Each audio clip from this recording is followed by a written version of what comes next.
I want to look at something that I myself put together. Again, this was created using Flopzilla, primarily, I believe. Maybe strictly Flopzilla, I think. And what I've done is looked at, after analyzing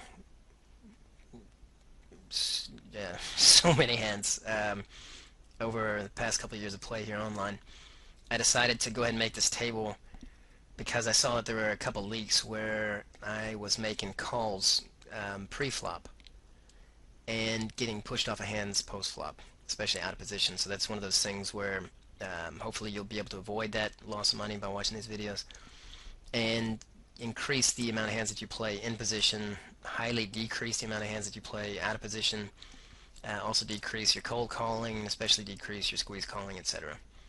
So this is the likelihood that ace-king suited will hit a playable flop, and I've defined a playable flop myself as an 8-out draw or 2-pair or better.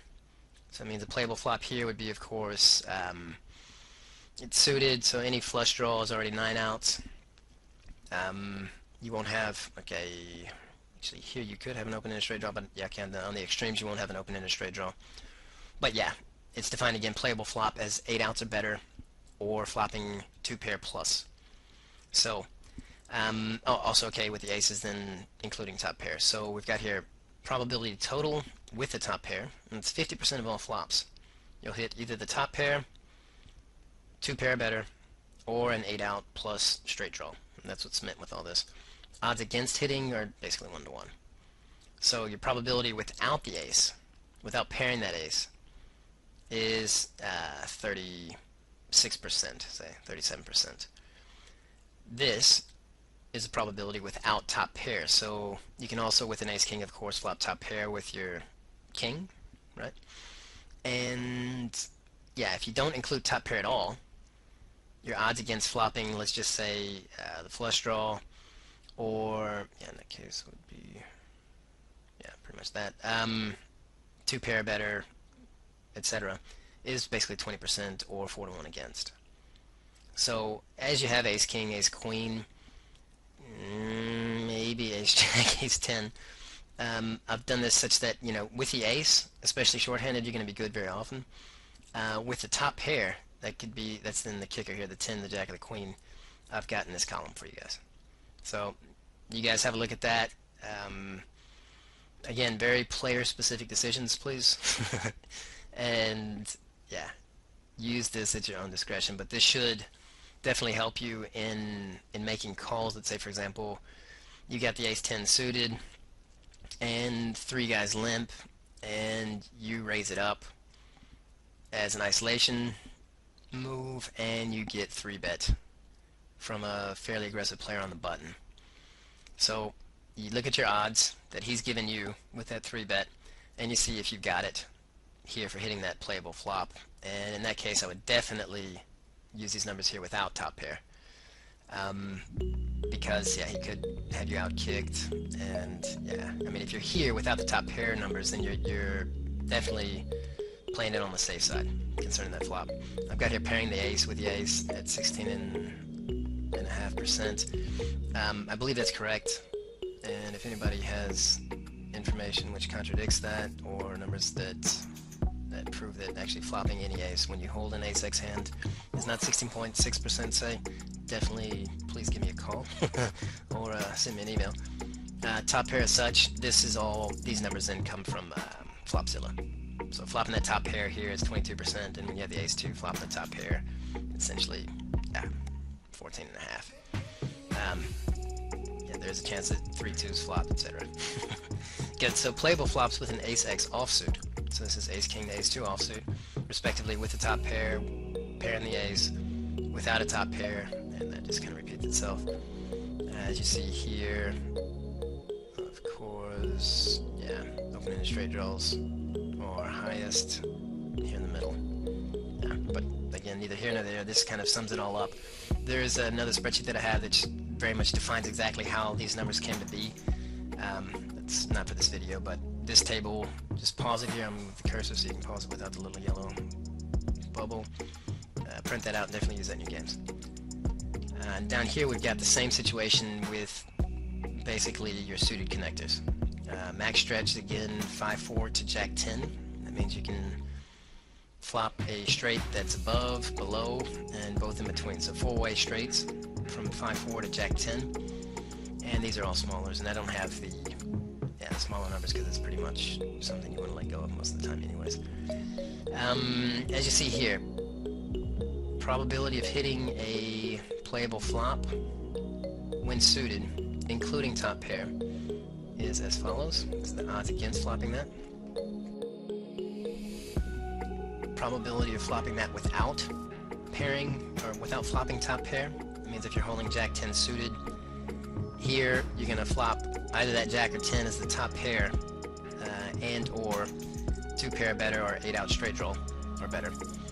And without that top pair, it drops markedly to 35%. You need basically, let's call it 2 to 1 odds, pot odds to make that call if you're just banking on playing on when you hit that playable flop as I've defined it previously. Probability total without the top pair when you're offsuited. That's already 34% or 2 to 1 against again, more or less. And here's the probability when you're offsuited with these respective cards without the top pair at 19% more or less. So basically 4 to 1 against when you're offsuited. So I think this will definitely decrease the amount of hands that you call with, especially after re-raises pre-flop, because you're very often not going to be having these odds to make that call, and you will be playing out of position on all post-flop streets. Huge disadvantage, especially against good players. Hope that's useful. This next part is basically a suited connectors analysis.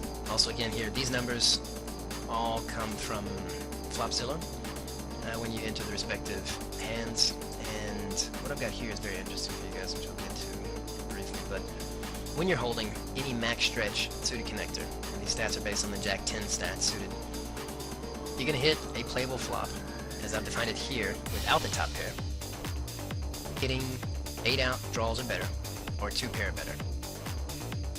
And that's going to happen 36% of the time with that max stretch suited connector, and you need odds of basically 1.75 to 1 pot odds to make that call if you're banking just on that.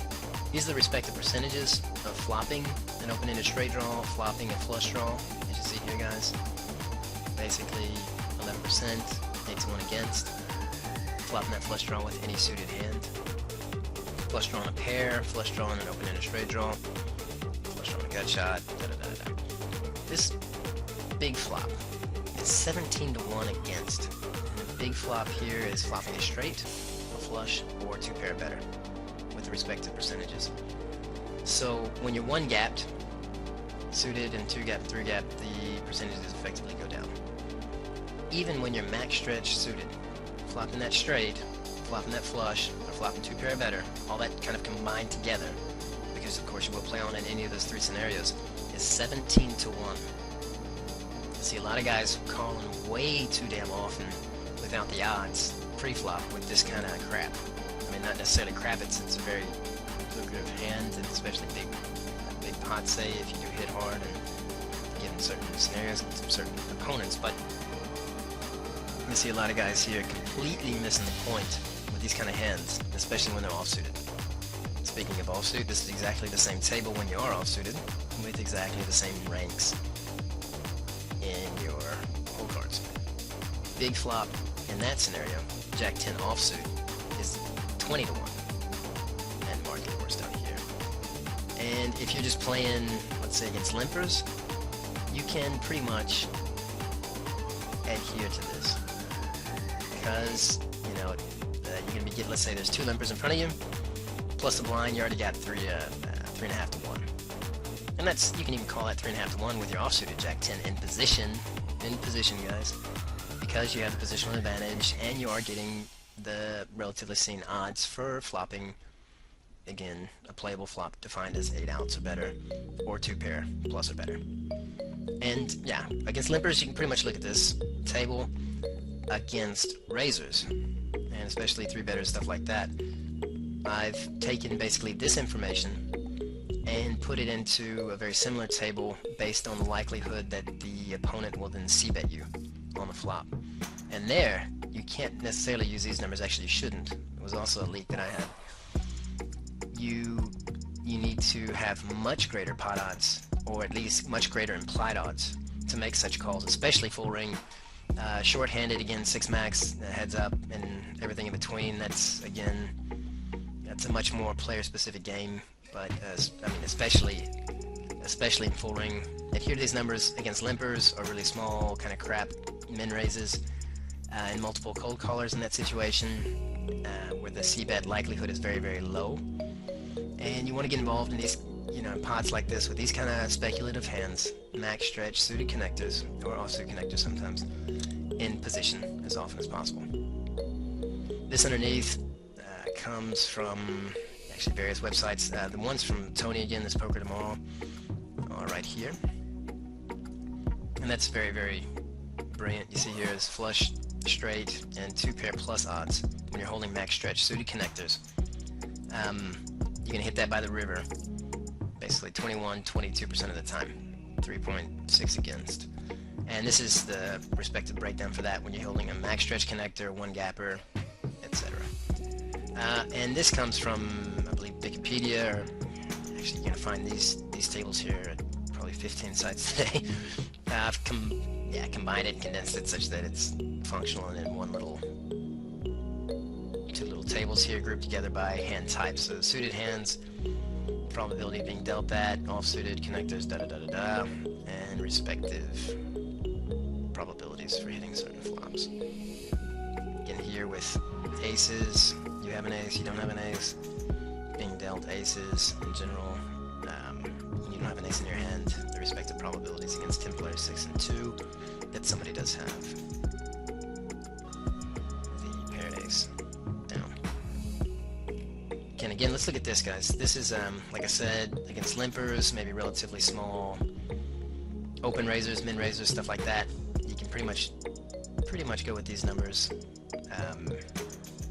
in position again when you're on these respective holdings. And again, okay, Jack 10 suited would then, of course, apply to 5-4 suited as well, more or less. Of course, you just don't have the top pair probabilities and stuff like that. But concerning this 2 pair plus or the 8-out draw, that's why I did it like that. It basically excludes the whole top pair scenario. So you're on the kind of the safe end when looking at these numbers. And again, against limpers, good tables. Against raisers and aggressive players, especially out of position, you need to look at this. Got here probability of hitting the flop and not facing a c-bet.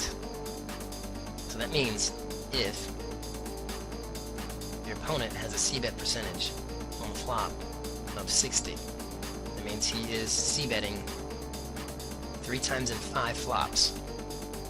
Okay, you only have a 40% chance that he won't. And in that scenario, you need, if you plan on folding when he does c-bet, if you're just playing hit to win or fit or fold poker, so to say, you need 6-to-1 odds with that same 10-jack suited pre-flop to make that call, expecting your opponent to bet into you at 60% of the time. And these are the respective pot odds needed when you have opponents who are going to bet on average c-bet 60% of the time. This is basically the odds that you need when you're cold calling in position. And again, guys, it's much better with these hands not to be playing in heads-up pots, but to be playing in 2, 3, and 4-way pots in order to increase your long-term expected value with these hands. And definitely, you need the implied odds to make moves like that. It's normally, you're gonna, even when you do hit that playable flop defined as 8 outs, you're still on a draw. And, as I have here, if your opponent then c-bets 2/3, as he very often will, when you're on such an 8-out or 9-out draw, you're going to need equity of 28.6% to make that call. And, of course, with the open-ended straight draw, you don't have it. And, yeah, there you go. If you push over the top, getting 2 cards for the price of 1, that's a scenario. And you guys can figure that out. But it's called speculative. This hand is such suited connectors, especially max stretch, maybe 1 gappers. Right? I don't like playing 2 gappers as much. unless the table's really, really live. Short-handed, of course, different situation, but yeah, in general that's the case, and I can only stress this. Play these kind of speculative hands as often as you can in position, yet again, and in pots where 1 or 2, maybe even 3 players are already involved, and you are, again, closing or almost closing the betting with your call. That's how that breaks down. Got here, there go, for limp or call, cold call in that case, with speculative hands, or these speculative hands listed above, only against 2 or more players who have a low c-bet percentage and a high win-to-showdown percentage, again, when you're in position. That is the essence of speculative play.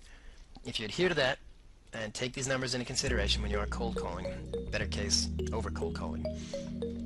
Yeah, these are the kind of odds you want to have going into that, and of course, you know, small and mid pairs would be other speculative hands, suited aces, and for that, of course, see the previous 2 charts that